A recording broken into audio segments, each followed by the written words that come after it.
común en diferentes organismos zooplanctónicos. Entonces, eso sería todo por mi parte, perdón por hablar tan rápido. Y si alguien tiene alguna pregunta, con gusto trata de responderla.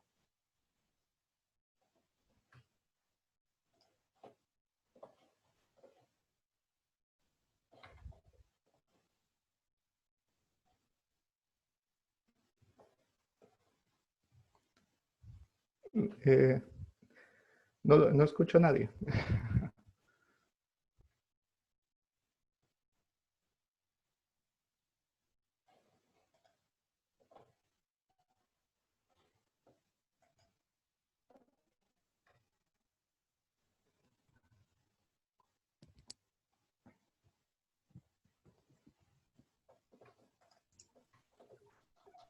Listo.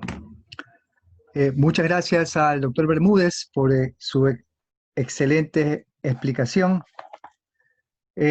Abrimos a una ronda de preguntas.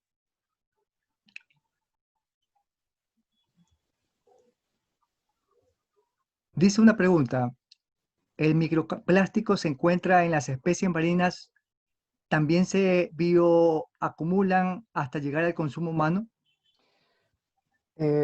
¿Saben? Es interesante lo que pasa con los plásticos. El zooplancton los consume, pero eventualmente los excreta.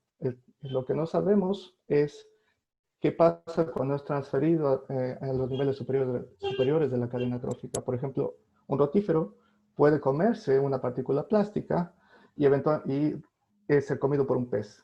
¿Cuánto tiempo este pez va a retener esta partícula de microplástico? No estamos muy seguros. Pero lo más probable es que lo excrete eventualmente, ya que no son digeribles, y a menos que se acumulen en el tracto digestivo,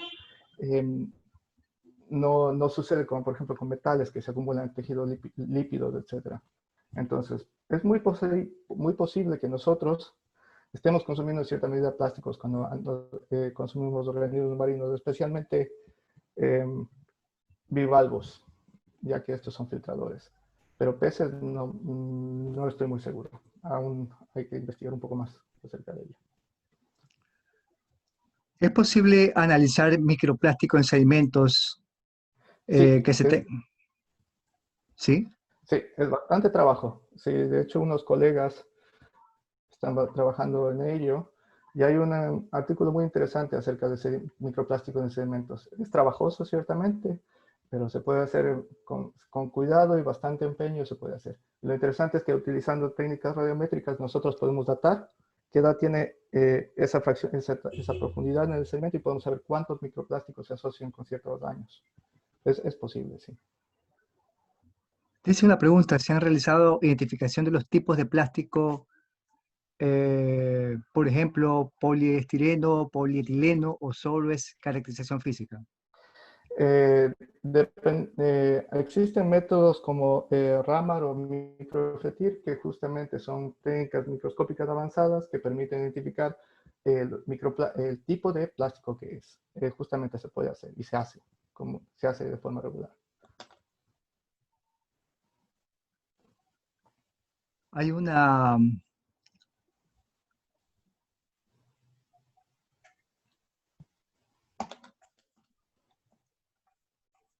dice: buenas tardes, si la tendencia del aumento a través del tiempo, ¿qué acciones o recomendaciones sugiere, además de las ya conocidas, en cuanto a bajar el uso de plástico por parte de la humanidad? Una posibilidad, ya que dado que las fibras son uno de los principales productos microplásticos que se encuentran en el ambiente marino, sería mejorar el sistema de tratamiento de aguas residuales. Las salidas de las máquinas de lavar ropa, de las lavadoras, sí, muchos sistemas de tratamiento, bueno, no en todo el país los tenemos, pero sin embargo estos sistemas no están implementados para capturar partículas tan pequeñas. Entonces, pasan a través del sistema de tratamiento de aguas residuales. Una posibilidad bastante buena sería mejorar el tratamiento de aguas residuales para capturar estas partículas pequeñas. Hay una pregunta aquí que nos hacen. Dice: ¿se ha estudiado niveles de microplásticos en especies de importancia comercial en Ecuador? Eh, Eso no sabría decirles. Yo creo que Nikita va a conversar un poco más acerca de ello y los siguientes presentadores también, pero mi tema particular para organismos pequeños como zooplancton, no todavía. Tenía una pregunta yo. Se me Ujú. ocurría que si tienes ese crecimiento paulatino, significa que si yo tomo que esos puntos, entiendo que son las estaciones de milla costa afuera del que monitorea el Instituto de Pesca, ¿cierto? Ok, Así eso es. quiere, ok, entonces se me ocurre de que esto es como una caja, un modelo de caja. Estamos viendo lo que entra, pero no estamos viendo lo que sale, más allá de que estimamos de que hay consumo por parte de ciertos organismos, ¿correcto? Ujú. Las Eh, corrientes Justo, eso me son, iba sí. eso era justamente la pregunta. Pensaría yo entonces que debido a quizás al tamaño de las partículas de plástico, no son necesariamente agarradas por circulación para que vayan a parar justamente a esos giros que conocemos como giros oceánicos. Sí, justamente. Eso es lo interesante. Nosotros vemos el aumento continuo, pero no es por acumulación, es por ingreso.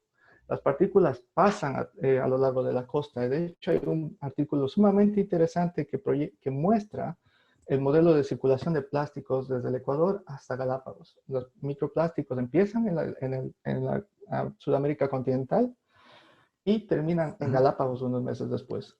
Y después siguen su camino a través del océano, justamente. Entonces, eso es lo interesante. La tendencia que nosotros vemos no es porque los plásticos estén entrando y quedándose ahí, sino que la cantidad que entra cada año aumenta, justamente, y las partículas se mueven en el océano. Sí, sí. Interesante. Sí, es muy interesante. Toda la basura que producimos aquí en el Ecuador continental, todo el plástico que producimos, eventualmente termina en Galápagos. Y no se demora mucho. Si ustedes en Galápagos van, encuentran botellas de plástico en playas inhóspitas, en islas donde no vive nadie. Y son justamente, muchas botellas se pueden trazar acá al Ecuador continental por las etiquetas que tienen. Y pasa lo mismo con los microplásticos. Ok. Mario, ¿tienes alguna pregunta?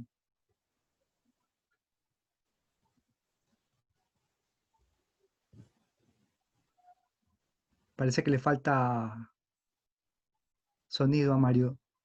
Sí, está sin audio, sin micrófono. ¿Qué Aquí tal, vi una... Rafael? ¿Cómo vas? No, ¿Me ok. escuchas? ¿Me escuchas, Rafa? Sí, sí, sí, sí, me Mario.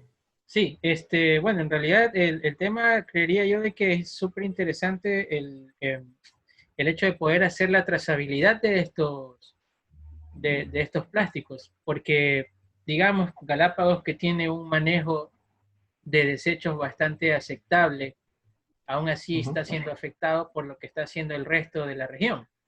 Entonces, Así es. por ahí los esfuerzos que se están haciendo o que se hacen dentro del manejo del área protegida ahí mismo en Galápagos, están siendo de cierta forma, por decirlo de alguna forma, timados por el resto de la región. Entonces, esa trazabilidad creería yo que es súper importante. Por ahí va mi pregunta. O sea, es necesario, creería yo, el hecho de que se tome conciencia de este problema y que a nivel de región tengamos que, digamos que endurecer políticas que tengan que ver con el manejo de estos residuos, ¿no? Así es. Todo esfuerzo que se hace por la limpieza de playas en Galápagos a los pocos meses se vuelve nada porque llegan más partículas que no producen en la isla, llegan desde el continente. Entonces, tiene un tremendo impacto en el archipiélago, en una reserva marina tan importante como es Galápagos y, y va a seguir así, empeorando, según vemos. Entonces, muy cierto. Tenemos que mejorar las cosas en el continente para que Galápagos se pueda preservar. Y todo el Pacífico tropical donde también está Cocos, Coiba, etcétera, islas muy importantes que forman el corredor del Pacífico tropical el corredor marino. Así es. Listo. Telmo. Agradecemos al doctor Rafael Bermúdez por su interesante exposición. Gracias, no de qué. Gracias a ustedes por invitarme, muy amables.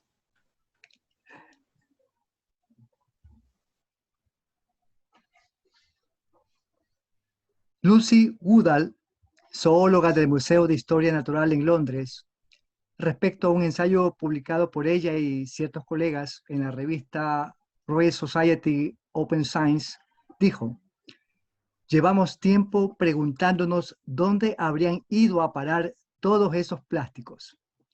Ahora sabemos que buena parte se ha convertido en fibras invisibles al ojo humano, que se han hundido hasta el fondo del mar. Damos la bienvenida al doctor Nikita Gaibor Castro. Él es biólogo de profesión con maestría y doctorado en asuntos marinos de la Universidad de Rhode Island, Estados Unidos. Profesor de la Facultad del Mar y Ambiente, Facultad de Derecho, Universidad del Pacífico, subdirector científico técnico del Instituto Nacional de Pesca, ex Instituto de Pesca, hoy Instituto Público de Investigación en Acuicultura y Pesca, desde el 2017.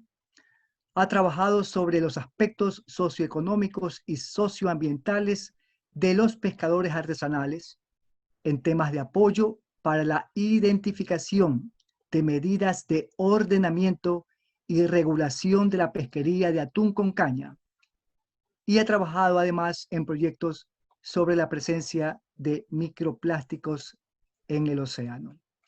Adelante, doctor Gaibor. Bien, buenas tardes. ¿Me escuchan bien?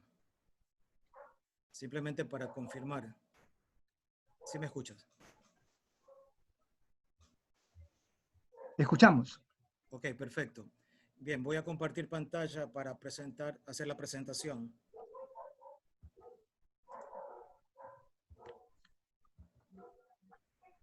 ¿Me confirman si ven la pantalla? Adelante.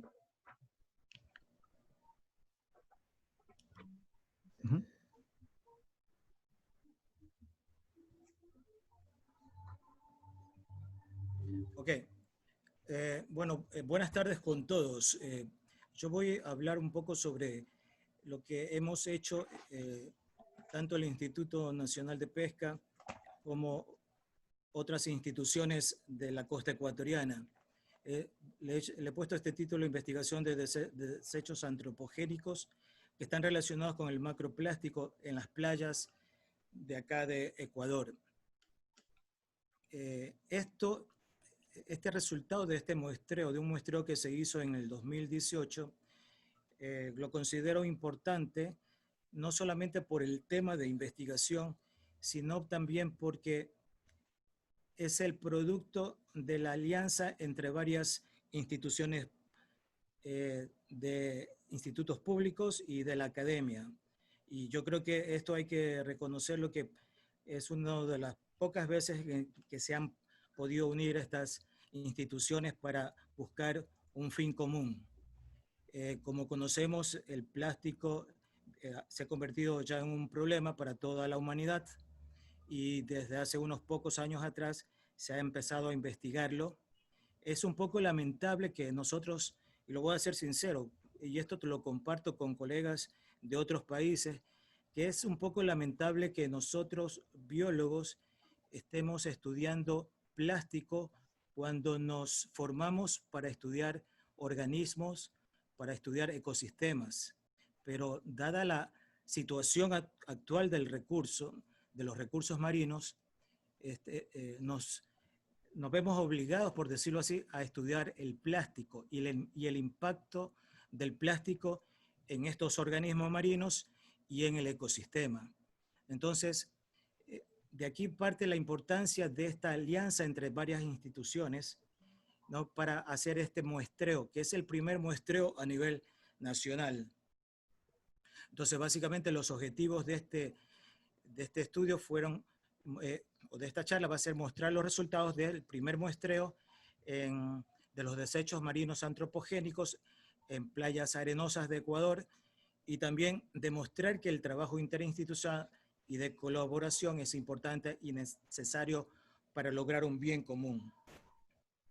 Y entonces, si bien es cierto, muchos de ustedes ya saben qué son los desechos marinos, quisiera solamente recordar un poco que es cualquier material hecho por el hombre, que puede ser sólido y que ingresa a las vías fluviales, ya sea directamente a través de basura o indirectamente a través de los ríos, arroyos o desagües pluviales. También sabemos que las fuentes de plásticos, macro y microplásticos en los océanos son muchas y variadas, y las cifras exactas sobre las entradas no se ha podido determinar aún, aunque sí se han realizado algunas estimaciones. En primer lugar, está comprobado que las fuentes principales de basuras marinas al medio ambiente marino son aquellas de procedencia terrestre, alcanzando el 80% del total, con puntos calientes en zonas industrializadas o de mayor densidad de población, así como en zonas cercanas a plantas de tratamientos de residuos. Entonces, la versatilidad del plástico y su resistencia hacen de este material idóneo para la fabricación de todo tipo de objetos y materiales cotidianos, y por consecuencia, en nuestros días producimos, usamos y tiramos ingentes cantidades de plástico. ¿De dónde vienen los desechos marinos? Se calcula, se ha dicho, y hay mucha data, que 8 millones de toneladas métricas de plástico van al océano cada año. Fíjense, 8 millones, es una estimación, podría ser más o menos, pero es un valor muy alto, ¿no? Y también se estima que entre el 80 y el 95% de estos desechos ingresan a los ríos, estuarios y mares, y lo hacen desde la tierra. Las entradas al medio marino se producen desde diferentes fuentes y en un amplio rango de tamaños, de micras a metros, podemos observarlas. Estas interacciones que se producen entre la basura marina y el medio ambiente marino son diversas y complejas y dan interferencias estéticas, y que pueden también llegar a causar daños económicos y daños sociales por interacciones con la pesca, aparejos y otras actividades marítimas. Entonces, aquí tenemos una tablita donde muestran los diferentes tipos de plástico, que van desde el macroplástico hasta lo que se conoce como pequeño microplástico. Entonces ahí pueden ustedes ver el tamaño de estos elementos. En el caso del macroplástico, son aquellos elementos que tienen mayor de 5 centímetros. Y ya como lo dijo Rafael anteriormente, hay un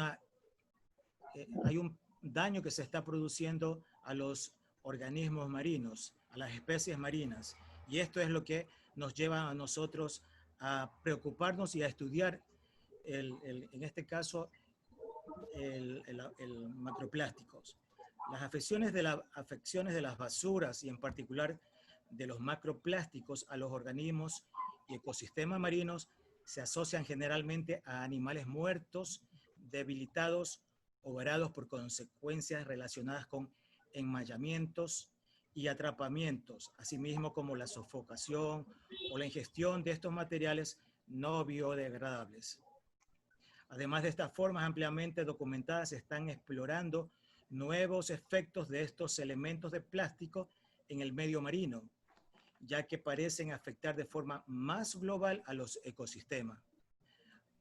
Por ejemplo, los fragmentos de plástico pueden hacer de transportadores o ascensores de otras especies, desplazándolas horizontal o verticalmente en la columna de agua y haciéndolas llegar a nuevos ecosistemas, facilitando nuevos hábitats para especies donde de otra manera no se desarrollarían, o comaltando zonas de fondo marino o de la superficie, produciendo efectos próximos a la asfixia de algunos ecosistemas. También se conoce, por ejemplo, que muchas especies, como las aves marinas, confunden el plástico con especies con sus presas, ¿no? Y ellas desde la parte alta observan diferente coloración que se transporta en el mar. Entonces muchas veces ellos confunden, en este caso las aves marinas, confunden las tapas de las bebidas, en este caso las colas, las confunden, y cuando ellos van a atrapar, se están atrapando, son tapas de cola o de otra bebida. Entonces esto también causa un problema a todas estas especies, ¿sí? Y como ya sabemos, también hay un impacto sobre los peces. En este sentido, nosotros vamos a empezar a estudiar un poco sobre el microplástico y el impacto en los peces. Pero por ahora vamos a conversar sobre este muestreo que lo realizamos en diciembre del 2018. Y aquí vemos las instituciones y el número de participantes voluntarios en este muestreo. Entonces están las instituciones a su izquierda. Entre las instituciones públicas está el Instituto Oceanográfico de la Armada, el Instituto Nacional de Pesca, está también de las universidades, la Península de Santa Elena, la Escuela Superior Politécnica del Litoral, está también la Universidad de Guayaquil, y también tenemos ONGs como Mingas por el Mar y Ecology Project, que también participaron en este muestreo. Como vemos al lado derecho, tenemos el número de voluntarios y participantes y también el número de playas muestreadas. Estos son, antes de realizar este muestreo, nosotros hicimos unas capacitaciones, recibimos unas capacitaciones de parte de expertos en este tema. Y es así que tenemos aquí a los principales docentes e investigadores de los institutos públicos y universidades que ya mencioné en 2 diferentes talleres, ¿sí? Y dentro del muestreo vemos también la participación de estudiantes, porque los docentes también involucraron a sus estudiantes para realizar este muestreo. Bien, entonces para hacer esto se muestrearon 26 playas, 25 en la costa continental de Ecuador y una en Galápagos. Nosotros utilizamos la metodología basada en el método científico de la basura, que consiste en el levantamiento de información de basura en las playas a través de transectos perpendiculares a lo largo de la línea de costas. Esta línea van desde el límite de agua, que puede ser la línea de marea más baja, hasta el término de la playa, que puede ser la carretera, puede ser una duna, puede ser un punto fijo para poder determinar este transecto. Entonces la distancia entre transectos va a depender del largo de la playa, y en este caso, para estos muestreos, se tomó como referencia 20 metros, a excepción de playas con mayor longitud. Cada transecto se dividió entre 4 y 6 estaciones, como lo ven en la gráfica, ¿sí? De 3 por 3 metros. Cada una. El número de estaciones y la distancia entre ellas dependió del ancho de cada playa.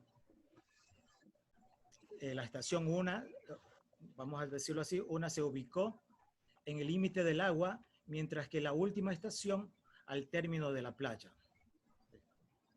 Cada estación fue delimitada con estacas y cuerdas, o en su defecto se trazó o dibujó el cuadrante de cada estación con el objeto de no perder los límites de cada cuadrata.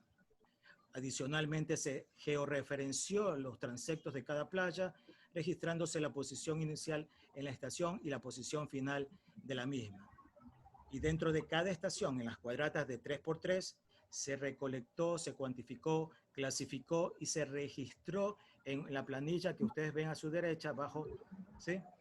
La basura encontrada superficialmente con un tamaño mayor a 25 milímetros, es decir, 2.5 centímetros, para establecer el índice de densidad de los ítems por metros cuadrados. Nosotros procedimos a sumar el número total de ítems encontrados en cada estación y dividirlo por el número de estaciones de cada transecto. Se dividió también el número total entre el número de estaciones muestradas para el cálculo del promedio por estación, y se dividió para el área de cada estación para calcular el promedio por metro cuadrado. Entonces, esa es la metodología que nosotros utilizamos en este muestreo. Aquí vemos algunas gráficas de la colecta de esa basura. Pueden ver diferentes tipos de materiales, ¿sí? Por ejemplo, aquí estamos viendo diferentes materiales que fueron colectados en diferentes playas, ¿sí? Tenemos desde plástico, tenemos cigarrillos, tenemos este material de plumavit o plumafón que se encuentra en mucha cantidad en las playas ecuatorianas. Tenemos también carbón, tapas de colas, resto de redes, también se encontró muchísimo. Entonces, básicamente con la información que nosotros queríamos obtener de este muestreo es saber qué tipo de macrobasura se encuentra en nuestras playas. ¿Cuál es el tipo y cuál es la cantidad, básicamente? Nosotros pudimos haber hecho un poco más profundo este estudio, pero en este primer muestreo nos limitamos a ese tipo de investigación. Entonces, 26 playas fueron muestreadas a lo largo de la costa continental de Ecuador y una en Galápagos. En Galápagos fue Tortuga Bay, en la isla de Santa Cruz. Y estos son los resultados. El 64.8% de todo el material que se encontró, que se muestreó, es plástico. Es un número muy alto, ¿sí? Entonces, allí ya tenemos un primer resultado, una primera información que a nosotros nos permite identificar el alto grado de la contaminación de playas por este material. Y hay un 35.2% que lo constituyen otros materiales como vidrios, los metales, cigarrillos, papeles, entre otros, ¿sí? Entonces, es importantísimo este primer muestreo con esta identificación del porcentaje de plásticos en las playas, ¿ya? Y acá vemos en esta gráfica los resultados por las playas, ¿sí? La coloración roja nos habla de plástico, ¿sí? Y en color rosado los papeles encontrados, coloración verde los cigarrillos, color verde liviano o ligero están los metales, en azul los vidrios y en celeste otros materiales. Pero fíjense, miren cómo está la abundancia de plástico y aquí en esta gráfica solamente podemos distinguir que la mayor cantidad de plástico también están al sur de la costa ecuatoriana, en las playas del sur de Ecuador, ¿sí? Si observamos y si alcanzan a ver los nombres de las playas, vamos a encontrar que está en la vía playa Data, en el kilómetro 7.5, tenemos también la playa Varadero, la playa Delfín, la playa Muyuyo, ya, que son las principales lugares donde se encontró el plástico. Tenemos otras áreas también importantes como Santa Rosa, ¿sí? En la provincia de Santa Elena, y tenemos también Vallenita, donde se observa también un número elevado de plástico, a diferencia, fíjense, de las playas del norte, donde allí se observó o se registró menos plásticos que en otras provincias. Esto es interesante. Entonces aquí viene el análisis por qué se produce mayor cantidad de plástico. Una de las teorías que nosotros estamos asumiendo, pero que todavía no la hemos comprobado ni desechado, es que posiblemente la presencia de mayor plástico, como ya se ha mencionado anteriormente, tanto en la charla de Rafael como lo mencioné hace poco, posiblemente se debe al transporte del material de plástico a través de las corrientes que provienen del río Guayas, y como sabemos, esto también proviene desde la parte alta de Ecuador. Todas estas corrientes, todo este material va siendo transportado, ¿no?, hasta llegar hasta el Océano Pacífico. Específicamente en este lugar estamos hablando del Golfo de Guayaquil. Esta es una de las teorías, de las hipótesis que nosotros estamos planteando para un siguiente estudio, ¿sí?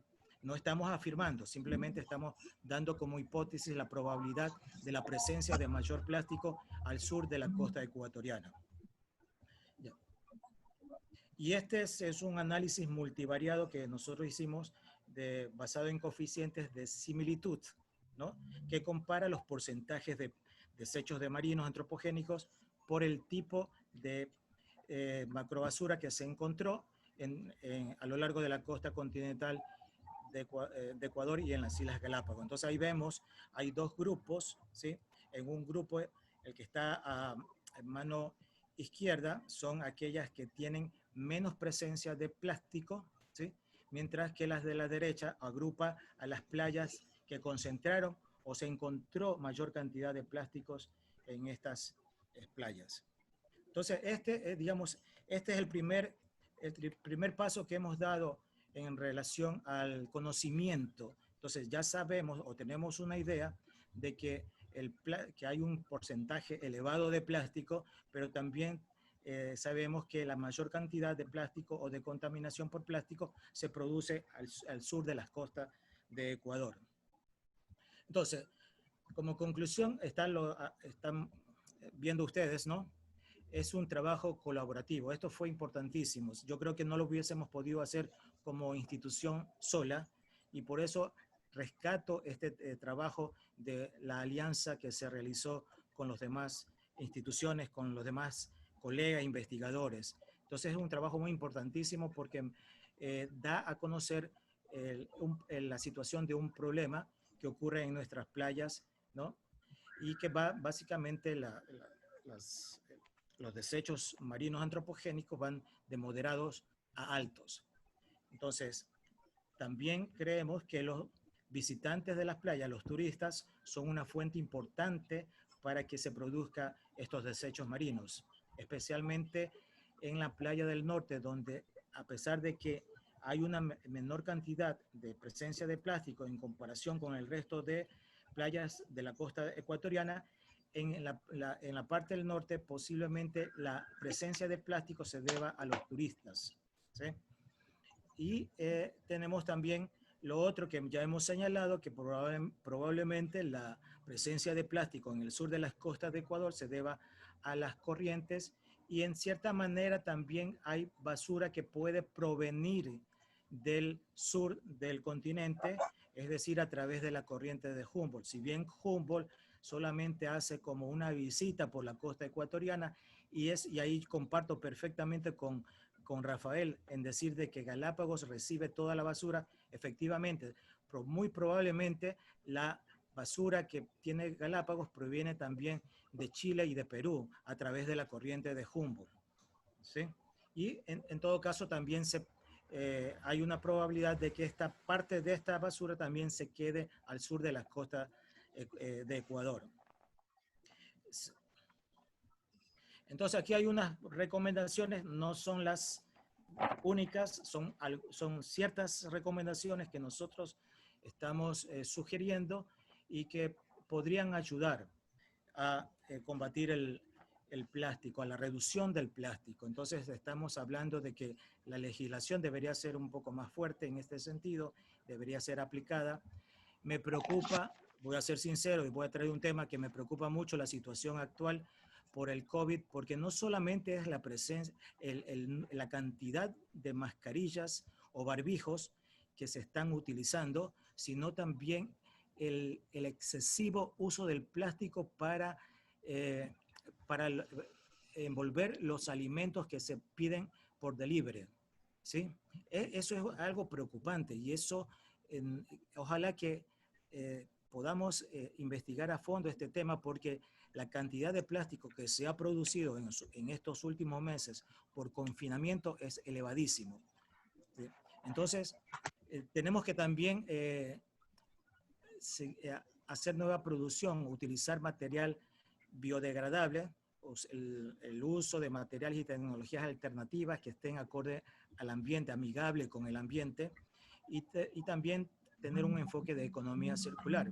Entonces, finalmente, con tomar conciencia pública, todos tenemos que tomar conciencia pública de la situación actual, ¿no? Tenemos que también tener comportamientos como consumidores. Por favor, las reglas ya se han dicho, las sugerencias se han dicho, los mensajes se han dicho. No usar muchos plásticos cuando usted va al supermercado. Lleve su propia bolsa reciclada. Lleve su bolsa de tela o su bolsa biodegradable, utilícela. reutilícela en los supermercados. Y así podemos citar algunas cosas en relación al comportamiento, en cuanto al consumo y el comportamiento del consumidor, ¿no es cierto? Entonces, esto es importantísimo para poder reducir el plástico y obviamente no al uso del plástico de un solo uso. Debemos seguir con campañas de mejoramiento, de concientización y de educación. Es vital la educación para los chicos de escuelas, colegios y también para los estudiantes universitarios. Es importante también involucrarlos en este tema, que ellos también sientan la necesidad de hacer un buen manejo del plástico. Entonces, todas estas cosas pueden ayudar. Repito, no son las únicas, hay muchas otras cosas más. También cuando Rafael estuvo interviniendo, se habló del mejoramiento del tratamiento de las aguas residuales. También es así. También hay que llamar la atención a los municipios. Y no solamente los municipios de las ciudades grandes, sino también de las ciudades pequeñas o pueblos, ¿no? Que ellos tienen que también empezar a tomar conciencia sobre el mejoramiento del tratamiento de estos desechos sólidos. Finalmente, la frase o el lema que nosotros utilizamos en esta campaña es plásticos en el mar, no más. Todos estamos involucrados en este tema. Nadie es ajeno al problema. Entonces, todos tenemos que trabajar en el mismo para el bien de la humanidad y el bien también de los recursos marinos costeros. Eso es todo. Muchas gracias.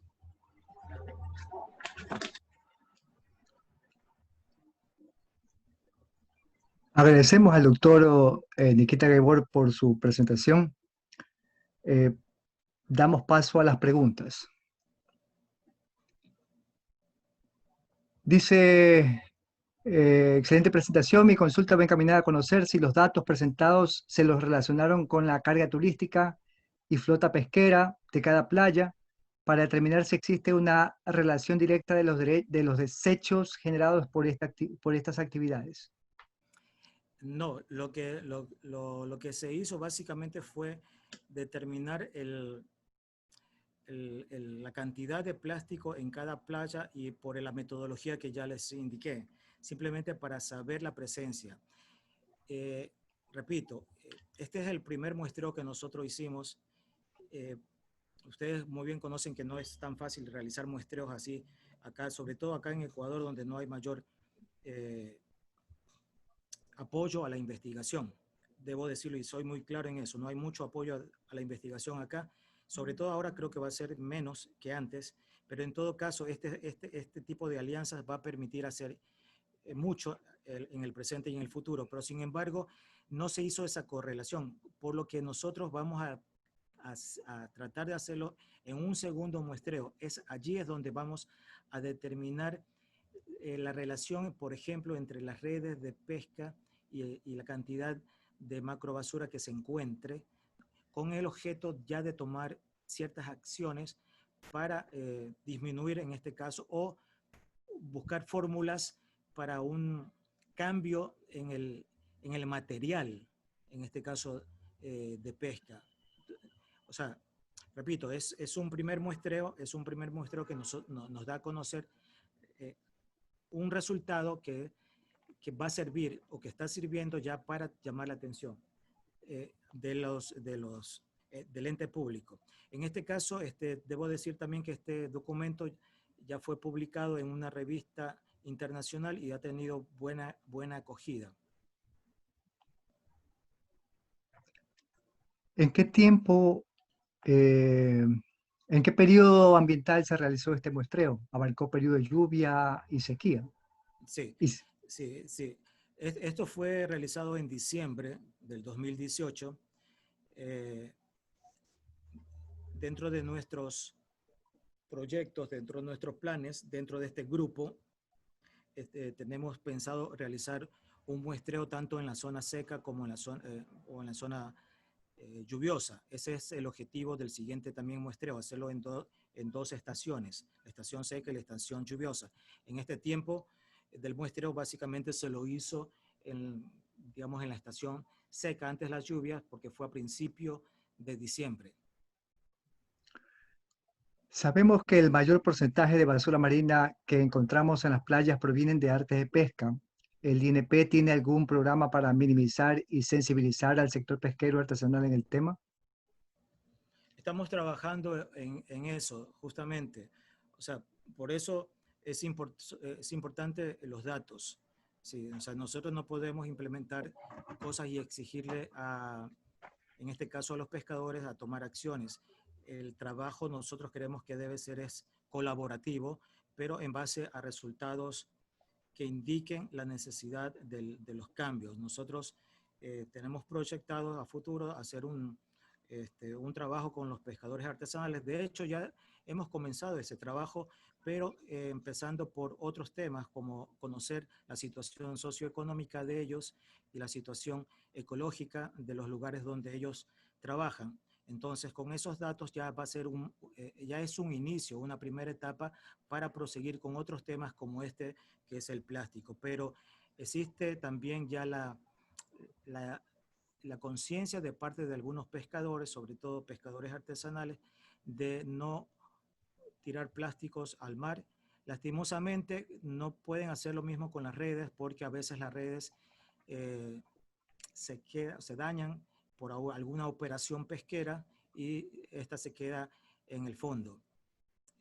También sabemos que hay redes fantasmas que son colocadas en boca de estuarios o de ríos y esto también con el tiempo se van dañando o por algún accidente con alguna embarcación o motor se quedan también dentro del fondo. Pero en definitiva nosotros estamos haciendo una estrategia o vamos a buscar una estrategia para trabajar con los pescadores, sobre todo con los pescadores artesanales, para tratar de modificar o en principio que tomen un poco más de conciencia, la tienen ahora, pero tomar un poco más de conciencia y también a tratar de cambiar un poco el comportamiento en cuanto a la utilización de ciertos equipos.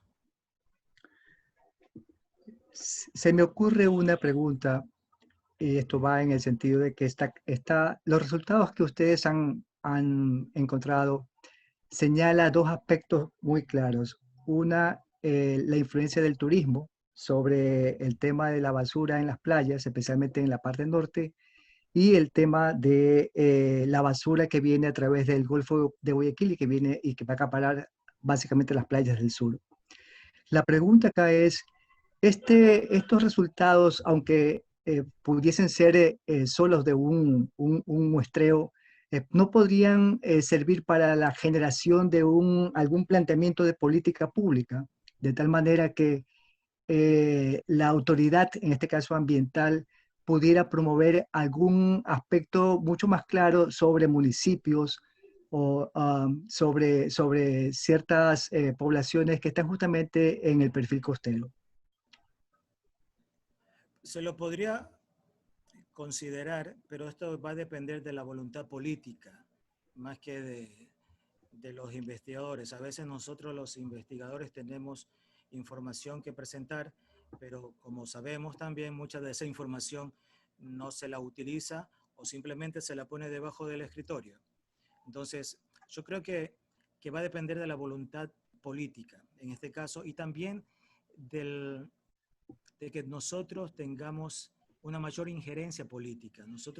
Yo creo que, yo siempre he dicho que nosotros los investigadores de alguna manera también deberíamos incurrir en la política con el fin de modificar ciertas cosas, porque de lo contrario, muchas veces no nos van a tomar en consideración, muchas veces ciertos estudios se van a quedar, como había mencionado anteriormente, en carpeta o en el cajón del escritorio y allí paró el asunto. Entonces nosotros tenemos que empezar también a cambiar nuestro comportamiento y tratar de ver cómo podemos llegar a que se produzcan estos cambios en el ambiente político. Mario, ¿tienes alguna pregunta?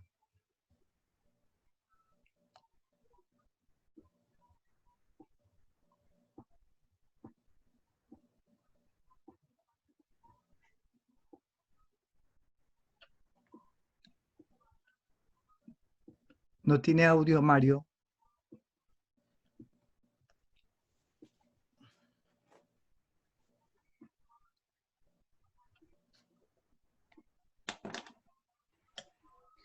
¿Qué tal, Nikita? ¿Y qué tal, Telmo? Bueno, la verdad sí tengo un par de preguntas, pero creería yo que pues, justo está mi papá también preguntando, dando un comentario ahí, que la CETEMAR ya hizo un plan de gestión de basura marina con el municipio de Playas, hace un comentario. Entonces sería interesante revisar también esa información. Y lo que iba a decir es que, bueno, estamos con el tiempo ya, entonces más bien eh, me guardo la pregunta para después conversarla. Pero ya estamos con el tiempo. Y si hay chance al final, quizás unas 2 o 3 preguntitas para discutirla en grupo, junto con Rafael y Beatriz. Así es, yo creería que sí sería bueno hacer una ronda bueno, con los tres. Bien, muchas gracias, ¿no? Muchas gracias. Gracias al doctor Nikita Gaibor por su presentación.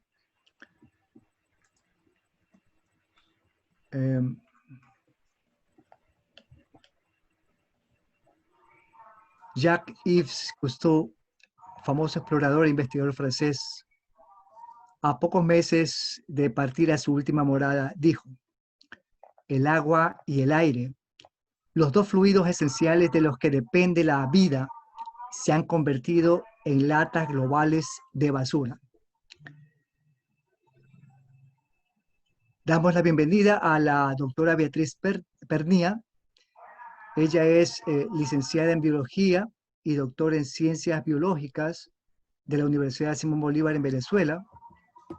Fue Prometeo en el año 2014 y actualmente es docente e investigador en la Facultad de Ciencias Naturales de la Universidad de Guayaquil y directora del Instituto de Investigaciones de Recursos Naturales. El tema de su charla titula Abundancia y distribución de macrobasura en los manglares de la comuna Puerto Roma. Propuesta de manejo. Adelante, doctora Pernía.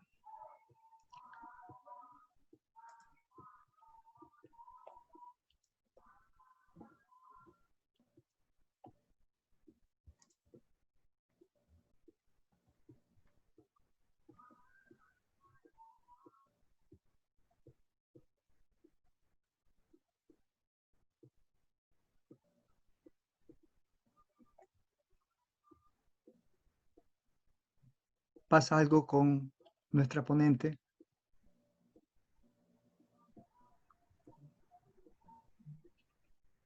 Ya, listo. Ya, muchísimas gracias. Sí, para mí es un honor estar esta tarde con ustedes y quisiera agradecer al comité organizador por la invitación. Para mí es todo un honor.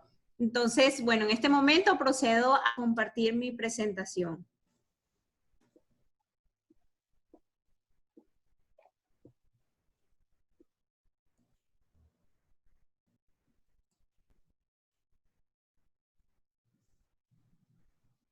¿Se puede ver?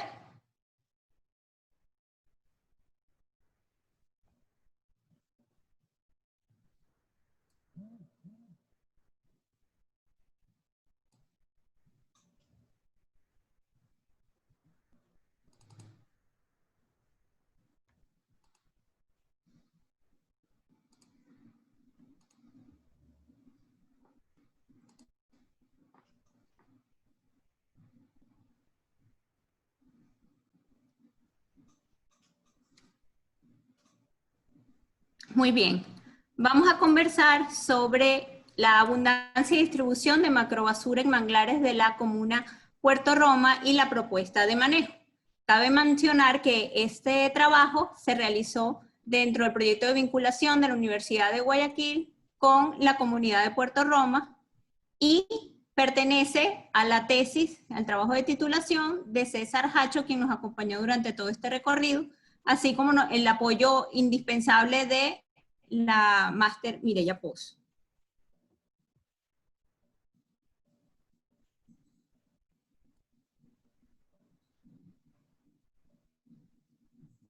¿Sí me están escuchando?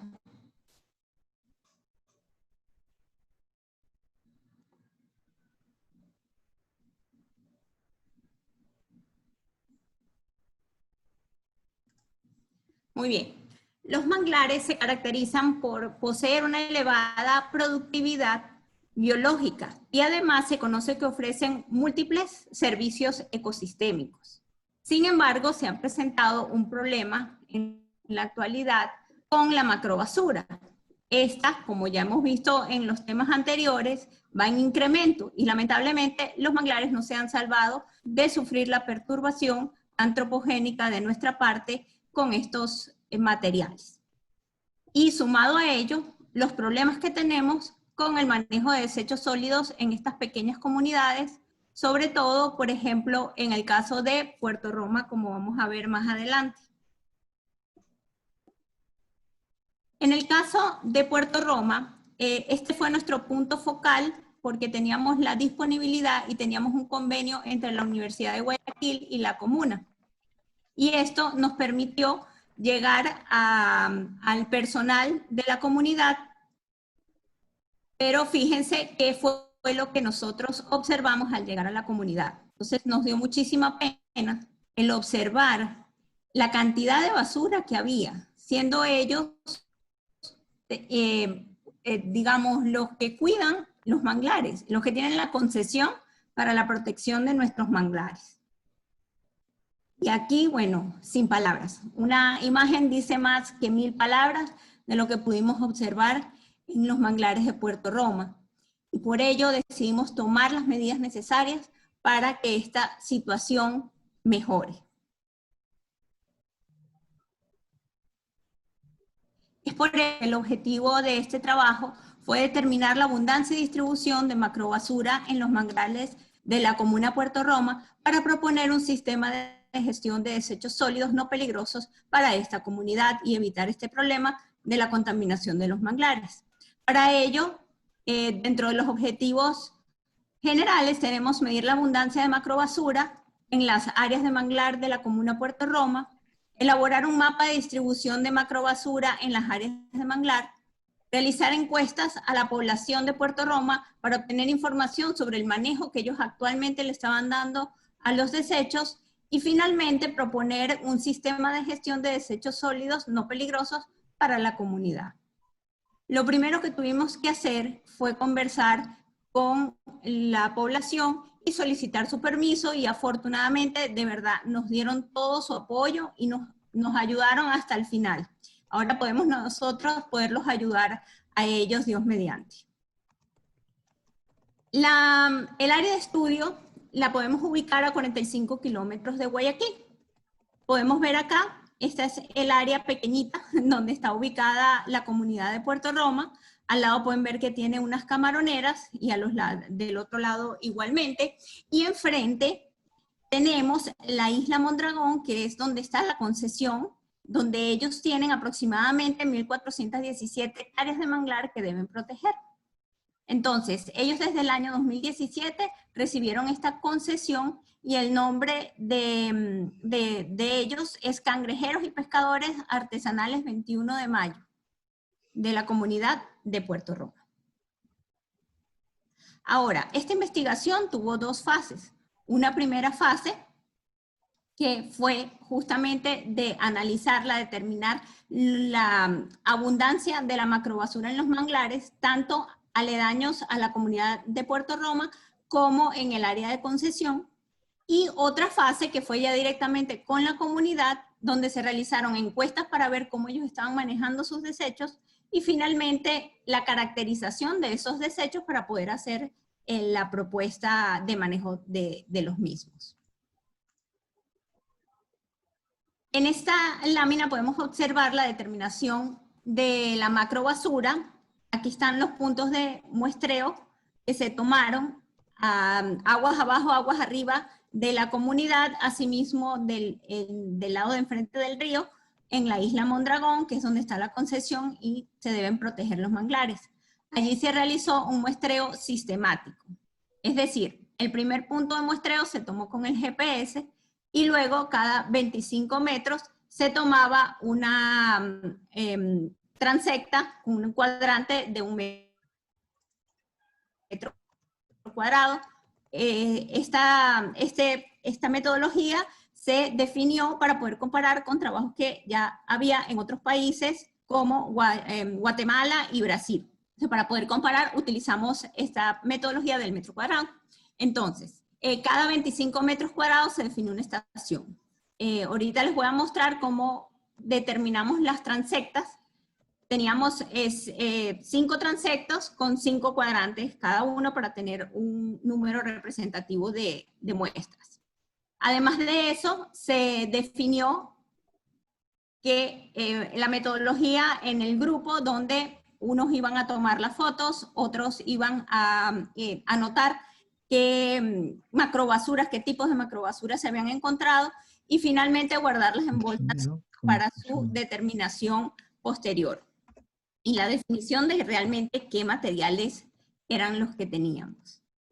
Aquí podemos ver un ejemplo de del muestreo, cómo se realizó con los transectos. Hubo 5 transectos, cada uno a 25 metros, con 5 estaciones cada uno. Y entre transecto y transecto, cuando lo daba la extensión, pues hubo una diferencia de 20 metros entre transecto y transecto. Semejante a lo que comentaba Nikita en el muestreo que hicimos nacional de macroplásticos. Y allí, bueno, podemos conseguir, como vemos acá, unas cuadratas que en 1 metro cuadrado podemos conseguir hasta más de 7 ítems por metro cuadrado, y asimismo otros cuadrantes donde no conseguíamos nada. Y en el peor de los casos teníamos este tipo de escenario bien complejo para poder llegar hasta ellos, y allí Hacho pues se esforzó bastante para poder entrar y cumplir con la metodología original. Posteriormente, una vez que vimos la gran cantidad de macrobasura que estaba manejando y que había en los manglares, pues decidimos contactarnos con la comunidad y hacerle unas encuestas, para lo cual, según el número de población que se determinó en el INEN, se calculó el número de muestras, que era 115 viviendas que se debían encuestar. Y de allí, más adelante, vamos a ver cuáles fueron los resultados principales, que debido al tiempo no podemos mostrar la encuesta completa. Posteriormente, que ya teníamos cuál era la metodología, necesitábamos calcular cuál era la cantidad de desechos que generaba la comunidad para poderle hacer una propuesta y diseñar un centro de acopio. Entonces, para ello, según igualmente el número de tamaño muestreal, se definía que debíamos encuestar a 56 personas, y realmente al final tuvimos que muestrear fue 10 viviendas, ya que en las 10 viviendas habían 110 personas, que será otra situación que tenemos acá, que hay muchas personas ubicadas en cada vivienda. Luego, el proceso de la caracterización de la macrobasura que había en cada una de esas viviendas se llevó de la siguiente manera. En primer lugar, fuimos a conversar con cada una de las personas que ubicaban en esas viviendas y se eligió a una persona como el líder de la vivienda. A esa persona se le explicó cómo debían separar los residuos. Se le dieron 3 fundas, una funda verde, una azul, una negra. En la negra debían colocar lo que eran desechos comunes, en la verde los desechos orgánicos y en la azul los desechos reciclables. Para esto se les hizo una pequeña guía con muchos dibujitos donde ellos pudieron muy bien, y lo hicieron muy bien, separar su basura durante una semana. Posteriormente se recolectó la basura y se distribuyó en un plástico de 3 metros cuadrados, y allí se procedió a pesar cuánto se había generado de cada tipo de basura y a separar los reciclables en sus diferentes para llegar a la cantidad que se estaba generando de estos desechos a la semana en la población. Y finalmente, pues los desechos se llevaron hasta la Caraguay, el mercado de la Caraguay, y allí se descartaron los desechos que no eran reciclables, y los reciclables se le entregaron a un reciclador informal para, digamos, no contaminar nosotros también el Puerto Roma, ¿no? Y que realmente esa sería una posibilidad también que ellos tienen, de llevarse su basurita y botarla en la ciudad de Guayaquil. Acá tenemos una imagen donde se estaba conversando con la población, los cuales de verdad colaboraron con nosotros de una manera excelente, hicieron muy buen trabajo. Y aquí tenemos a Hacho, que fue el tesista, junto con los compañeros de vinculación, porque esto se hizo un trabajo en equipo. Y está el señor Banchón, que nos ayudó muchísimo. Él fue, digamos, cuando se va a trabajar con una comunidad, yo creo que el secreto es tener a la persona que sea el líder de la comunidad de parte de nosotros, porque realmente él nos ayudó muchísimo, conversó inicialmente con las personas de la comunidad para que nos brindaran todo el apoyo. Finalmente, se realizaron los análisis estadísticos utilizando los programas Excel para las matrices de datos, Minitab 17 para el análisis de datos y ArcGIS para graficar los mapas. ¿Qué encontramos? En primer lugar, fue increíble lo que encontramos. En la zona número 1, que les mostré que era justito la que quedaba al lado de la población, conseguimos 7.15 ítems por metro cuadrado de macrobasura. Es decir, comparando con el resultado que nos acaba de mostrar Nikita, que fue de 1.31 ítems metros cuadrados que se encuentran en las playas, estamos hablando de un número muchísimo mayor ítem por metro cuadrado. Incluso, fíjense que hasta la zona 3, realmente en la zona 3 es donde estamos en el promedio nacional de macrobasura. En la zona 2 y en la zona 1, que son justo las que están a los lados de la población, es donde tenemos el mayor índice de macrobasura. Y por supuesto, en la zona 4, que es el área protegida, la BB que cuidan los comuneros, solo encontramos 0.4 ítems por metro cuadrado, que digamos que estaría como las playas de Los Frailes, por ejemplo, que fue una de las que menos tuvo macrobasura. Entonces, realmente, ¿qué podemos ver aquí? Miren, aquí hay unos aspectos bien importantes. En primer lugar, lo que nos decían tanto los comuneros como las personas de las camaroneras, era que la basura venía de Guayaquil. O sea, esa era la hipótesis que todos manejaban. ¿Y cuál fue la sorpresa? Que si realmente la basura solo viniera de Guayaquil, pues todos tendrían 0,4, que es lo que conseguimos en el área protegida. O sea, porque allí realmente no va nadie a lanzar basura, pero realmente allí sí, digamos que lo que llega por el río. Entonces, sí está llegando basura de Guayaquil, más sin embargo, una fuerte parte la estamos viendo que ingresó por parte de la misma comunidad. Acá podemos ver, si les sorprende que se puedan ver 7 ítems por metro cuadrado, les muestro este cuadrante. Fíjense la cantidad de basura que pueden ver en un solo metro cuadrado. Otro aspecto importante fue en cuanto a los plásticos. Los plásticos, fíjense que de esos 7, 4.5 eran plásticos. Una vez más estamos viendo el alto porcentaje de plásticos en la macrobasura.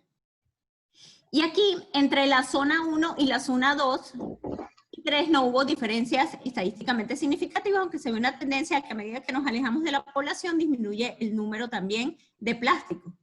Y en el área de la isla Mondragón, tenemos el índice más bajito, que es de 0.35 ítems por metro cuadrado.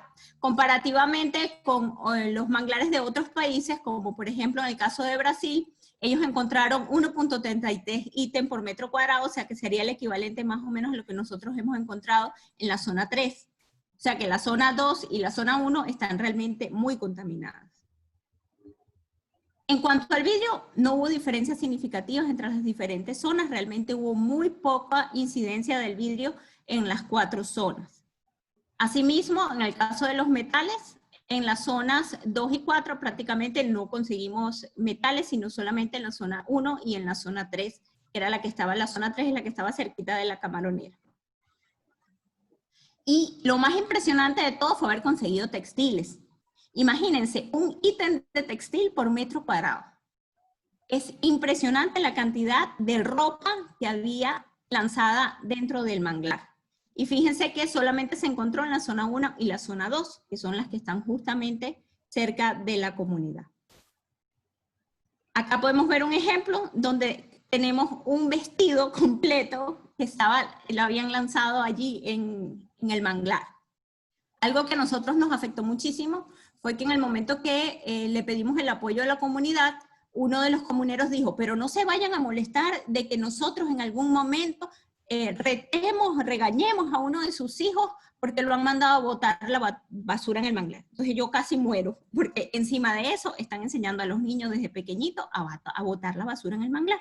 Pero ahora hablaremos de eso, ¿no? Y con respecto a otros, conseguimos, por ejemplo, pedazos de barco, de resina de barco. Fue el ítem más común y lo conseguimos fue solamente en este caso en la zona 1. Con respecto a la distribución de esa basura que conseguimos, tal cual como dice el muestreo nacional que se realizó en las playas de Ecuador, el 63% de la basura, de la macrobasura que se consiguió en la zona 1 pertenecía al plástico.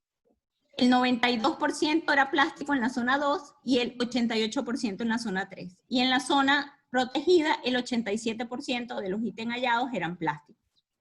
Fíjense que la zona donde hay menos variedad de basura es justamente el área protegida, donde solo llegó vidrio y plástico. Ahora, en el área cercana al Puerto Roma, pues allí ya tenemos textiles, tenemos metales, tenemos vidrio, plástico, ahí sí hay una mayor variedad, seguida por la zona número 2, pero ya en la zona número 3 disminuye también la diversidad de macrobasura que encontramos. Otro punto importantísimo fue que vimos que había una correlación entre la distancia a la comunidad y el número de ítem de macrobasura. Es decir, que a medida que nos alejamos de la comunidad, disminuye el número de macrobasura. Eso que nos indica que la fuente de contaminación, en este caso, es la misma comunidad. Por eso, ya luego sabiendo que realmente el foco son ellos, entonces tenemos ahora que diseñarles todo un sistema para que ellos dejen de botar la basura en el manglar. Entonces, lo primero que se hizo fue realizar una encuesta donde el 100% afirmó que no existe un tipo de recolección de basura en su sector y por eso tienen que tomar lamentablemente estas medidas trágicas como quemar la basura el 91% de la población y un 3% arrojar las zonas de manglar. Sin embargo, aquí podemos ver que había otro ítem de arrojar en terrenos baldíos, que daba un 7% de la comunidad arrojaba a terrenos baldíos, pero ahora estamos claros que esos terrenos baldíos también eran de manglar. Y realmente un 10% de la basura de esa comunidad se está lanzando a los manglares. Y otro 3% lo entierran. Aquí podemos ver un ejemplo conseguíamos al lado, incluso cerca de las casas. Imagínense el grado de daño que se pueden hacer estas personas que queman hasta cercano a sus casas la basura. Entonces sabemos que esto, primero que afecta al calentamiento global, pues están generando dióxido de carbono y por otro lado están generando dioxina, furano, que les pueden generar incluso problemas pulmonares y hasta cáncer. Y bueno, lo que les comentaba, pues en el caso de los terrenos baldíos, pues ya detectamos que los terrenos baldíos también eran los mismos manglares. Muy lamentable. Ahora, lo bueno y lo positivo de todo esto es que el 98% de la población estuvo de acuerdo con tener un centro de acopio en su comunidad. Y ahí es donde va nuestro apoyo como universidad. Una vez que se supo toda esta información, pues vino el proceso más difícil, que fue el de encontrar cuánta basura se estaba generando en esa comunidad para poder hacer una propuesta y calcular el tamaño del centro de acopio que se requería. Entonces, allí detectamos que la mayor parte, como podemos ver acá, de la basura que ellos generan son compuestos orgánicos y esto se resuelve haciendo compost. Luego tenemos en segundo lugar los no reciclables, son los que más se generan, seguido por papel y cartón y posteriormente lo que son plásticos reciclables, vidrio y metal. Conociendo estos datos, se calculó la producción per cápita de basura en la población y de allí, con el número total de personas en la población, se calculó que a la semana ellos generan 2.575 kilogramos de basura. Y a la vez también generan aproximadamente unos 550 kilogramos de basura reciclable. Es decir, que ellos como comunidad también tienen la posibilidad de gestionar su basura por un lado y por otro lado hacer reciclaje y que esos ingresos entren dentro de la comunidad para hacer algunos arreglos. Como comentaban los compañeros, bueno, esta lámina que vemos acá, aquí está la cuadrata y pueden ver un cabo. Esto lo conseguimos igual cuando realizamos el muestreo nacional los cabos fue algo común en todas las playas que nosotros muestreamos. Y en este caso, pues no se liberó el manglar de también tener estos cabos. Otro punto, esto no cayó dentro de la cuadrata, pero sí quería mostrarle que también hay redes de pesca. Aunque no las pudimos muestrear porque no cayeron dentro del muestreo aleatorio, pues les traigo la fotito pues para que verifiquen que también existen y que realmente es cierto de que los manglares, las raíces de los manglares actúan como unos filtros para retener toda esta basura. Acá podemos ver igualmente, fíjense, cómo la acción de filtro es sobre todo con fundas plásticas, con envases grandes, que son los que quedan retenidos en las raíces de los manglares. Y acá podemos ver algo que me dio mucha tristeza, porque lamentablemente pues podemos ver una funda plástica y está al lado de una pequeña plantulita, entonces también puede afectar a la vegetación, como vamos a ver también en la siguiente foto. Aquí igualmente tenemos, pero esto sí es ya un textil que está también sobre las raíces del mangle. Otro aspecto importantísimo que vimos fue que habían algunas macrobasuras que estaban tapando los orificios de los cangrejos. Y imagínense, entonces eso va a afectar también a la fauna y a la flora, como vamos a ver ahora también. Fíjense que a mí me dio mucha tristeza ver las plantas en la zona número 1. Miren cómo estaban las plantas, pueden ver clorosis, pueden ver que estas plantas están enfermas. Esto es una plantulita. Y miren cómo siendo tan pequeñita, pues ya le han caído plagas y se presenta en muy mal estado. Y a diferencia, vamos a ver más adelante cómo estaban las de la zona número 4. Y acá, esto me llamó muchísimo la atención, pues hemos conseguido en la zona 1 un herbicida. Pues ya entendimos por qué quizás están afectadas también las plantas de manglar. Pues cómo van a lanzar herbicidas en la zona de manglar. Esto es algo gravísimo, de verdad. Y acá podemos comparar entre la zona 1 y la zona 4 la diferencia en la vegetación. Fíjense cómo acá se ven las hojas súper sanas de la vegetación en la zona 4, además que se ve un mayor número de plántulas en comparación a la zona 1. Y por otro lado también habían muchos más agujeritos para los cangrejos. Entonces realmente la biodiversidad también se está viendo afectada al lado, en los alrededores de la comunidad. Finalmente tenemos la propuesta de manejo, según Teodor y colaboradores en el 2001, lo ideal en un sistema de manejo de desechos es lo primero, reducir en la fuente. Posteriormente, realizar reciclaje de lo que se pueda reciclar y reutilizar Beatriz. lo que se pueda reutilizar. Beatriz. Hay otro proceso que es de tratamiento que no lo recomiendo, porque si no ellos van a seguir quemando su basura. Sí, dígame. Beatriz, tiene 1 minuto para terminar. Sí, ya voy a terminar, no se preocupe. Entonces, finalmente, lo que deseamos es también construir campañas de educación ambiental, lo cual ya está planificado con los chicos de Ingeniería Ambiental de la universidad. Reducción en la fuente, importantísimo, no usar lo que más encontramos que fueron plásticos de un solo uso. Reciclaje, ya nosotros les explicamos en la comunidad cómo separar sus desechos. Y en el caso de los reciclables y comunes podrían guardarse en el centro de acopio, y los orgánicos guardarlos para hacer compost, e incluso ellos poder tener sus propios huertos urbanos, lo cual sería muy bueno porque se ha demostrado científicamente que uno de los problemas que tiene esa población es que están comiendo muy pocos vegetales. Aquí está la muestra del centro de acopio que fue diseñado. Se calcularon que se requerían nada más 2 envases, pero realmente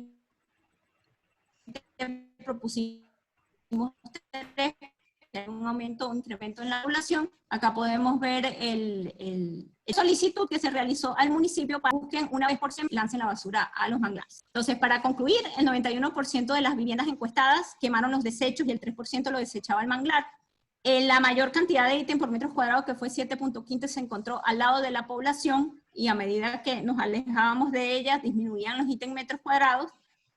El desecho más representativo fueron los plásticos, una vez más, y se determinó que ellos emitían 2.575 kilogramos de basura a la semana, por lo que es necesario que se le recolecte una vez por semana para evitar que... Muchas gracias. Le agradecemos la presentación a la doctora Beatriz Pernía. Abrimos para preguntas. Creo que tenemos tiempo para un par de preguntas. Sí.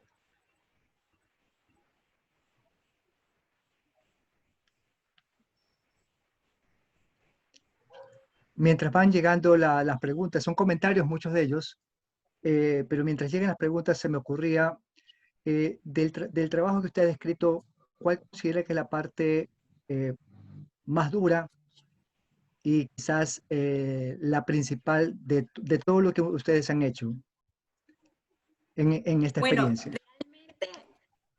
Realmente le comento, y justamente el estudiante está aquí acompañándonos el día de hoy.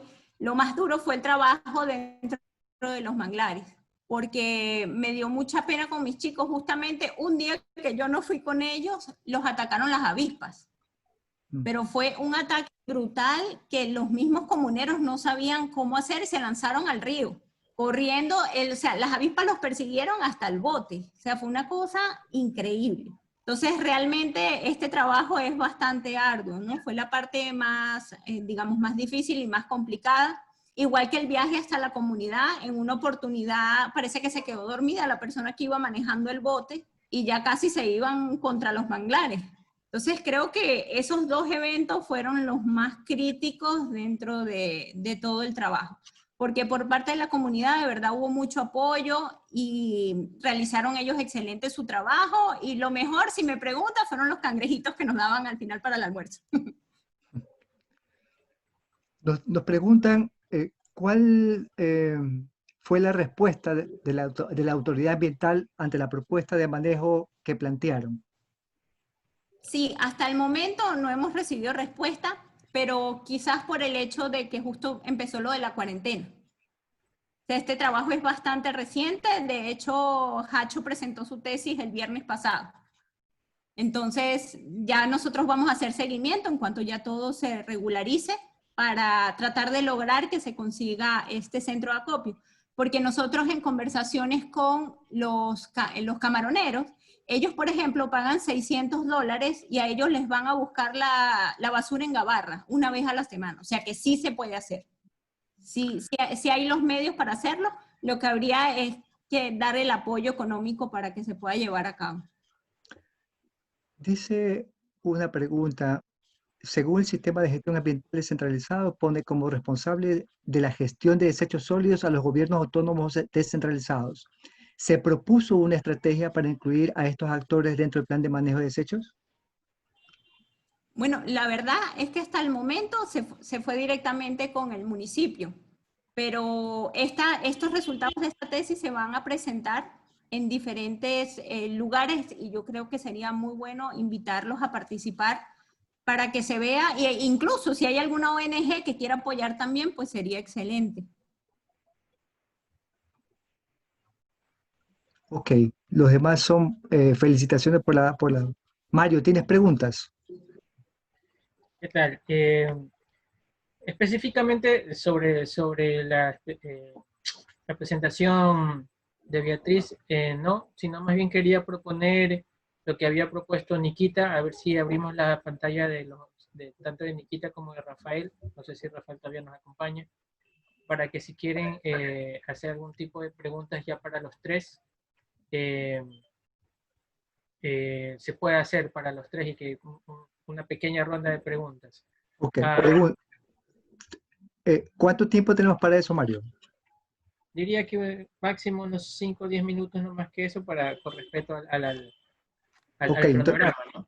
Entonces, en este momento vamos a aperturar una muy corta rueda de preguntas y entonces los amigos que se encuentren en el chat pueden hacerlas justamente a partir de ahora. Mientras tanto, Mario, ¿será que podemos aprovechar para tomarnos la foto? Sí, claro, sí. Bueno, ahí va. No sé si Mara también está por ahí para que tome la foto.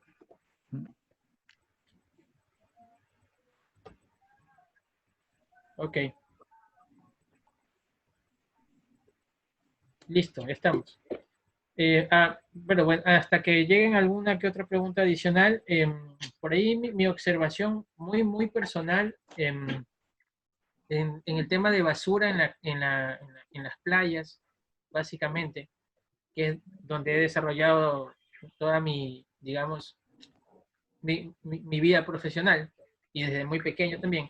Hay playas las cuales se limpian, pero también hay playas las cuales ni siquiera hay acceso. Entonces, yo soy de un pueblito que es de la península, que se llama Ancón. Al sur de Ancón hay algunas playas a las cuales no hay acceso. Y, y solo llegan los que conocen. Entonces, esos recorridos que yo he tenido desde muy pequeño por esas playas, hay montones de basura, porque no hay quien vaya a limpiarlas en realidad. Entonces, esas playas creería yo que sirven de cierta forma como un sitio tal vez de control extremo de qué pasa si una playa no se limpia.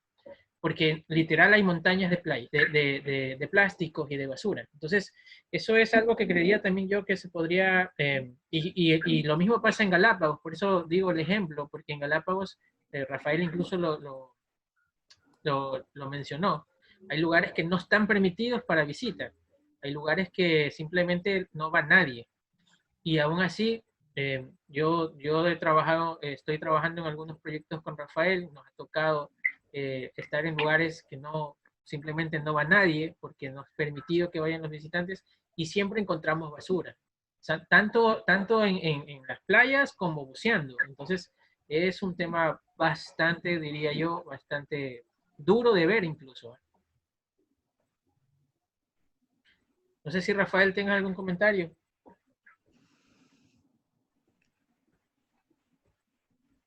El micrófono de Rafael, por favor.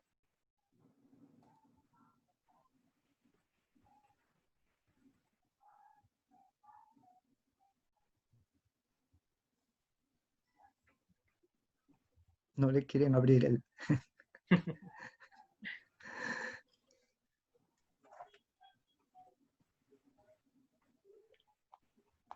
Ahí está. Sí, ahora sí.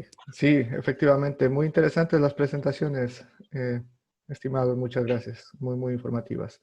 Sí, efectivamente, el problema está en todas partes, inclusive en zonas remotas, es bastante triste y preocupante. Y tenemos que ver cómo podemos implementar medidas a nivel continente para evitar que todo esto siga sucediendo y llegue a lugares tan prístinos y tan delicados como son las Galápagos y también los sistemas de manglares. Es terrible ver lo que está sucediendo ahí, que presentó Beatriz. Telmo, hay una pregunta para Beatriz ahí de Robert Buccelli. No sé si la ve. Dice Beatriz, ¿cuál fue el tipo de plástico más abundante en la comunidad? El tipo de plástico más abundante fue el de un solo uso. O sea, justamente el que menos, o sea, el con que no podemos ni siquiera reciclarlo. Por eso vamos, en la propuesta lo primero tiene que ser o sea, el que ellos dejen de utilizar estos plásticos de un solo uso. O sea, eso sería lo primero dentro de la propuesta.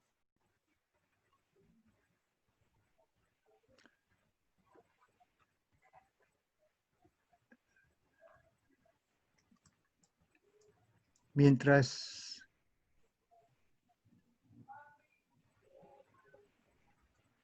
sabemos que cambien, hay un aporte de aguas arriba de basura que no ha sido considerado, se podría ver cuando se aplique un manejo en ese lugar de estudio. Sabemos que depende de la circulación de agua, pero no veo la pregunta realmente. A no ser que aparezca una por ahí, se me ocurrió en este momento. En esta tarde nosotros hemos tenido yo diría que una misma visión respecto a una problemática que, si bien ya lo mencionó Nikita, biólogos que quizás deberían estar estudiando a los organismos principalmente, sin embargo, hoy por hoy se han visto obligados a tratar de analizar justamente este tema de basura, que normalmente lo harían quizás en otras profesiones. Eso quiere decir que de alguna manera, por lo menos en ese grupo de expertos, existe se han dado cuenta de la importancia que es esto para el ecosistema. Hemos visto que de alguna manera la gente está trabajando en esto. El país, nosotros como país estamos trabajando en esto, pero yo no sé hasta qué punto eso pudiera ser aterrizado en algo más sólido. Hay mucho esfuerzo, hay mucha intención, pero efectivamente por ahí había un comentario, quizás no solamente es de llegar a la población como usuario, sino también es un tema a nivel nacional. Vemos que el problema principal en el caso de lo que nos contaba Nikita era justamente la basura que se genera en las ciudades, el Golfo de Guayaquil, que van a parar justamente en la parte sur del país. Pero también veíamos ese problema con el turismo en la parte norte. Entonces, ¿no les parece a ustedes que quizás sí, lo estamos enfocando con la visión de investigadores, pero se me ocurre que quizás, lo dijo Nikita hace algún rato, quizás deberíamos trabajar un poquito más en ver cómo se le da un soporte político a estos temas? ¿Tienen algún comentario al respecto? Sí, yo pienso que todo se resuelve con sistemas de gestión y con normativas, con ordenanzas municipales que sean de cumplimiento obligatorio con multas, porque si no, no vamos a salir de este problema. Mientras la gente no tenga, primero, la educación ambiental, creo que es base. Yo creo que desde los niñitos pequeñitos del preescolar ya hay que enseñarles a amar al medio ambiente y a protegerlo. A mí me pareció algo hermosísimo que hicieron en Brasil y sería genial que lo pudiéramos hacer acá, que a los niños les dan una medallita con un árbol desde que están chiquitos y les dicen que ellos son los protectores del medio ambiente. Entonces los niños van por la calle y ven que alguien lanza basura y le reclaman y le dicen, por favor, recoge la basura y bótele, mire, y le enseñan la medallita, ¿no? Yo soy protector del medio ambiente. Entonces, si todos fuésemos así, yo creo que viviríamos en un mundo mucho mejor. Entonces, lo primero, la educación ambiental. Y segundo, ordenanzas fuertes que pongan multa a la gente que lance la basura. Yo pienso que son dos aristas muy importantes sin las cuales no vamos a mejorar la situación. O sea, pienso que con eso solventaríamos el problema o al menos lo minimizaríamos de esta cantidad de gente que está lanzando ahorita su basura y es porque no tienen cómo. Miren, les comento porque a mí hasta con vergüenza nos comentaban los comuneros, es que quemo la basura, pero es que no tengo más remedio. Es que no me la viene a ver nadie, ¿qué hago con ella? ¿La lanzo al manglar? Peor. Entonces yo prefiero quemarla que lanzarla al manglar, pero se están enfermando ellos. Y están liberando dióxido de carbono y todo este problema que tenemos ahorita con el calentamiento global. Pero con vergüenza me lo decían. O sea, no es que ellos quieran hacerlo, sino es que no tienen el apoyo municipal para que les recojan su basura. Y el señor me decía, si usted me asegura que usted una vez al mes me va a venir a buscar la basura, yo la dejo de quemar. Pero ese era el compromiso, aunque sea una vez al mes, me pidió el señor. O sea que realmente tenemos que darle los fines también a estas personas que viven en zonas donde no llegan el transporte a buscarles sus basuras para poder apoyarlos, porque si no, es como ellos dicen, o sea, se sienten atrapados de mano, la lanzo al manglar o la quemo. Entonces, es muy triste la situación. Ese es mi humilde punto de vista. Gracias. Yo quisiera aportar algo, Telmo. Adelante. Creo, o sea, yo comparto perfectamente lo que está diciendo Beatriz. De hecho, también parte en mi presentación lo mencioné sobre la importancia de la educación. pueden pasar generaciones, generaciones, pero siempre va a ser importantísimo la educación, sobre todo en los niños, porque son los que van a seguir creciendo y van a crecer con esos hábitos, con hábitos que sean coherentes o amigables con el ambiente. Pero asimismo también importantísimo que hayan sanciones, pero fuertes, porque de lo contrario, si ponemos sanciones, me parece que de unos centavos por el plástico, me parece que eso no, personalmente creo que no va a funcionar mucho. Pero quizás no sé si valga el momento, pero yo estoy realmente preocupado por la situación actual, por esta pandemia. Es el excesivo uso de plástico que se está haciendo. Entonces, yo digo, o sea, ¿hay algún tipo, no hay ningún tipo de recomendación para que en esta pandemia se puedan utilizar otros materiales? Pero todo está en plástico, de lo más pequeño que se manda a pedir para comer, está en plástico. Cosas muy, muy pequeñas en plástico, viene todo. Entonces, realmente me preocupa la situación que vaya o que está ocurriendo ahora producto de esta pandemia. Yo sé que estamos en una situación crítica sanitaria, pero igual no debemos dejar de preocuparnos por esta situación. Hay un comentario por acá que nos dice quizás no solo es aplicar multas, sino también sería obligar a empresas y tiendas en general a reducir el uso de envolturas plásticas, bolsas y demás que muchas veces son innecesarios.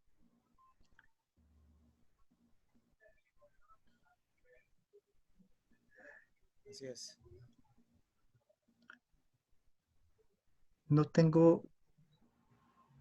No. Para Rafael dice, he observado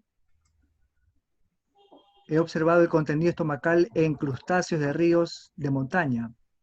¿Será que las poblaciones de la serranía no tienen conciencia de lo peligroso que es el microplástico en la fauna, que es objeto de alimento humano? Bueno, es difícil de decir. Sí, que, sí. habría que hacer un análisis de percepción de parte de la gente allí. El problema con los microplásticos es que como no son tan visibles como con los fragmentos grandes, no existe una mayor... en general nosotros vemos los pequeños, no visibles a simple vista, con el ojo desnudo, son muy, muy abundantes, pero no causan tanto impacto como los otros. Entonces, sí, probablemente hay una menor percepción de los potenciales problemas de los microplásticos en los ecosistemas acuáticos en general. Uh-huh.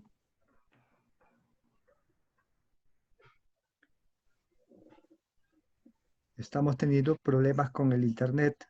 Casi no se te escuchó muy claro.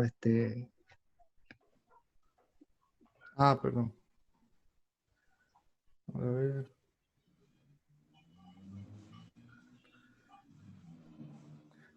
Parece que mi conexión está un poco lenta. Voy a apagar el video. ¿Eso ayuda? Cuando apago el video a lo mejor ayuda un poco. ¿Está mejor? En tu caso, sí. Sí. Sí, mi conexión está un poco lenta. Bueno, como decía, habría que evaluar la percepción de la gente de ese sector acerca de los microplásticos. Pero en general, como comentaba, los microplásticos tienden a pasar un poco más desapercibidos porque son pequeños, no todo, y la mayoría, y gran parte de ellos son no visibles así, con el ojo desnudo. Entonces, produce un impacto tremendo en los ecosistemas acuáticos, pero no son tan visibles. Y por lo tanto, me da la impresión de que hay un poco menos de concientización acerca de microplásticos en los ecosistemas en general. Debería también considerarse incluirse en futuras campañas de concientización de contaminación, que una sola botella después se convertirá en millones de partículas que van a estar dando vueltas por los océanos y los ríos y lagos. y impactará a muchos animales, pequeños pero muy importantes en las redes tróficas. Listo. Hemos llegado entonces a la culminación de este evento. Como resumen, hemos tenido una presentación a cargo del doctor Rafael Bermúdez, quien nos ha hablado de un análisis a muestras de plancton obtenidas por el Instituto Nacional de Pesca. Muestra que ha sido el aumento, que nos señala que ha habido un aumento de microplásticos a lo largo del tiempo y que se tiene sí tendría algún impacto en la diversidad del plancton. Nos ha contado sobre algunos de los resultados obtenidos, incremento sostenido con una proyección al 2100 de casi 12 veces más de plásticos. No se sabe aún mucho sobre los mecanismos de distribución. En cuanto a los tamaños de estos, los más pequeños estarían subcuantificados. Finalmente se plantea que los microplásticos de la costa continental irían a parar a través de corrientes marinas a las Islas Galápagos. Por otro lado, el doctor Nikita Gaibor Castro nos ha hablado sobre un esfuerzo interinstitucional, nos ha hecho mucho énfasis en esta apreciación, apoyado por varias instituciones, más de 400 voluntarios, en el cual se han tomado muestras de desechos marinos antropogénicos de 26 playas, incluida una en las Islas Galápagos, Tortuga Bay. Las densidades de estos desechos y la proporción de plástico fueron mayores en algunas playas ubicadas en el Golfo de Guayaquil, lo que sugeriría que muchos de los artículos de plásticos encontrados en estas playas probablemente fueron arrastrados por las corrientes a través del río Guayas. Entre las recomendaciones que se incluye es la educación sobre contaminación marina, campañas de sensibilización pública para reducir el consumo de bolsas plásticos, etc. La doctora Beatriz Pernía nos ha hablado sobre un levantamiento de una línea base sobre la abundancia y distribución de macrobasura en los manglares de la comuna Puerto Roma para proponer un sistema de gestión de desechos sólidos no peligrosos para la comunidad. Los resultados les ha permitido diseñar un centro de acopio para el almacenamiento temporal como parte de la propuesta del sistema de gestión de desechos sólidos no peligrosos, el cual tuvo un apoyo del 98% de la comunidad. La investigación ha sido desarrollada en 4 zonas de manglar de la comuna de Puerto Roma, en el Golfo de Guayaquil, encontrándose que el 91% de las viviendas encuestadas queman los desechos generados y el 3% los arroja al manglar. Listo. Entonces, damos por terminado la sesión del día de hoy, no sin antes invitarlos a que continúen con nosotros el día de mañana con siguientes exposiciones. Muchas gracias. Muchas gracias, muy amables. Muchas gracias. A ustedes.